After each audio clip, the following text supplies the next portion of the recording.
प्रश्न, ऑक्सीजन की उपस्थिति व अनुपस्थिति में होने वाली श्वसन प्रक्रियाओं में अंतर स्पष्ट कीजिए। यह प्रश्न पूछा गया था छत्तीसगढ़ बोर्ड में 2018 के सेट ए, बी, सी तीनों सेटों में, 2022 के सेट ए, बी, सी तीनों सेटों में। उत्तर, ऑक्सीजन की उपस्थिति व अनुपस्थिति में होने वाली श्वसन प्रक्रियाओं में अंतर। ऑक्सीजन की उपस्थिति में श्वसन, ऑक्सीश्वसन जिसे कहते हैं। पहला, यह क्रिया ऑक्सीजन की उपस्थिति में होती है।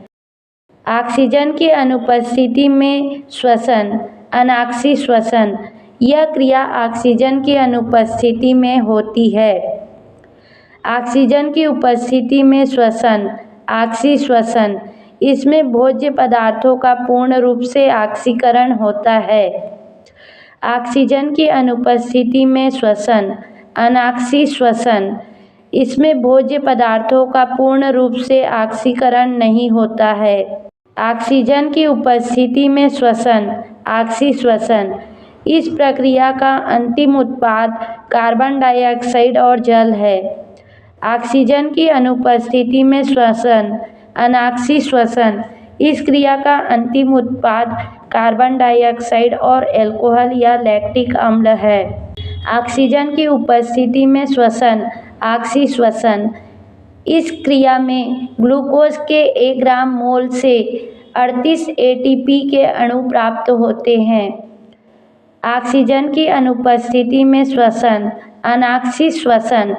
इसके 1 ग्राम मोल ग्लूकोज से 2 एटीपी के अणु प्राप्त होते हैं। ऑक्सीजन की उपस्थिति में श्वसन, ऑक्सीश्वसन। यह क्रिया कोशिका के जीव द्रव्य व माइटोकॉन्ड्रिया में पूर्ण होती है। ऑक्सीजन की अनुपस्थिति में श्वसन, अनॉक्सीश्वसन।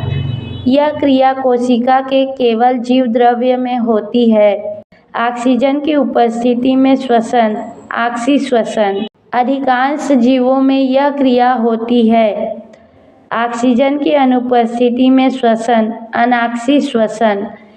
यह क्रिया बहुत कम जीवों में होती है।